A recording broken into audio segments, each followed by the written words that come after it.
Victor Brauner manipule depuis longtemps les cartes du tarot, soit en effectuant des tirages divinatoires, soit en s'inspirant d'eux pour réaliser en 1947 ses tableaux Le Surréaliste et Les Amoureux, messagers des nombres.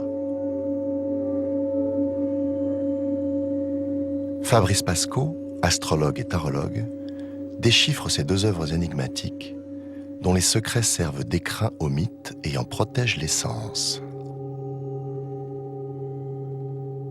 Quand on regarde le surréaliste, par exemple, ensuite, quelle est la source d'inspiration? C'est l'arcane 1 du tarot de Marseille qui ouvre le tarot. Donc, on voit tout de suite la source. Mais le piège qu'il faut absolument éviter, justement, c'est d'essayer de ramener dans le champ du connu ce qui relève de l'inconnu. Parce qu'en fin de compte, on pourrait tout de suite dire, bah oui, voilà, c'est le battleur que Victor Bronner a voulu représenter, puis voilà, on en reste là.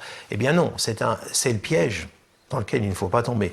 Parce que Victor Bronner, si il respecte la forme du symbole, il ne s'assujettit pas pour autant à son contenu. Et c'est en ça que son œuvre est surréaliste et par conséquent révolutionnaire, parce qu'il ne tombe pas dans les diktats de la tradition.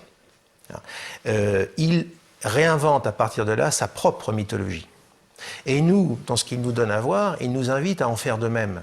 C'est-à-dire à ouvrir les champs de la perception et à aller à notre propre rencontre, à notre propre langage intérieur, à notre propre source pour réenchanter le monde, parce que nous sommes devant un poète, il ne faut pas l'oublier.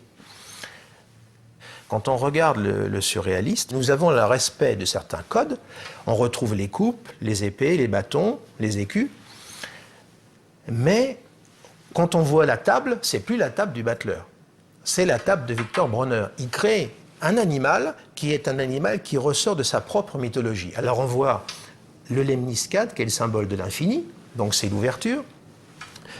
Je rappelle que le battleur en tant que tel, c'est le premier arcane du tarot, c'est-à-dire qu'il ouvre le chemin. Il est la synthèse de tout le tarot. C'est-à-dire qu'il nous représente, chacun d'entre nous au départ, avec tout ce que nous renfermons, cette réappropriation des fameux pouvoirs perdus. Alors il l'a appelé le surréalisme, ben oui, parce que c'est ça la quête surréaliste. C'est cette démarche alchimique, mais au cœur de la réalité, non pas dans un au-delà hypothétique. Quand on regarde les amoureux messagers des nombres, on retrouve donc un petit peu les éléments, je dirais, fondamentaux du battleur. Et à côté, on a une papesse. Alors, la papesse, c'est le second arcane du tarot de Marseille. Elle a le livre ouvert sur les genoux, qui est le livre de la connaissance. Bon. Donc, on va dire, le chemin initiatique commence à la papesse. Mais là aussi, c'est une papesse vue par Victor Bronner. Par exemple, sur le livre ouvert, on voit une paire de ciseaux. Alors, on peut penser que ce sont les ciseaux du grand architecte du monde. Le problème, c'est que chacun doit y voir ce qu'il doit y voir. On peut en voir un symbole maçonnique, mais rien ne dit que ce soit un symbole maçonnique, surtout pas. Pour moi, j'y vois un petit peu le ciseau qui coupe le fil de la tradition. C'est-à-dire le fil de ce qu'on veut nous faire entendre communément, c'est le livre de la connaissance qui est ouvert, la connaissance qui est orientée dans un sens très traditionnel du terme. Le ciseau peut marquer la coupure, c'est-à-dire à chacun d'aller à sa propre connaissance et non pas à une connaissance établie et édictée. Alors on dit que c'est un portrait codé d'André Breton. C'est vrai parce qu'on voit 1713 au pied de la papesse, qui est la signature d'André Breton, le A et le B. Si on rapproche, on a le A et le B. Ça fait partie aussi d'une approche bronnérienne, je dirais, d'une forme de guématrie ou alors d'arithmosophie ou de numérologie, parce qu'après il y a différentes façons d'aborder cette science des nombres, et je ne vais pas rentrer là-dedans. Mais c'est aussi une forme de code. Alors il y a la rose en bas.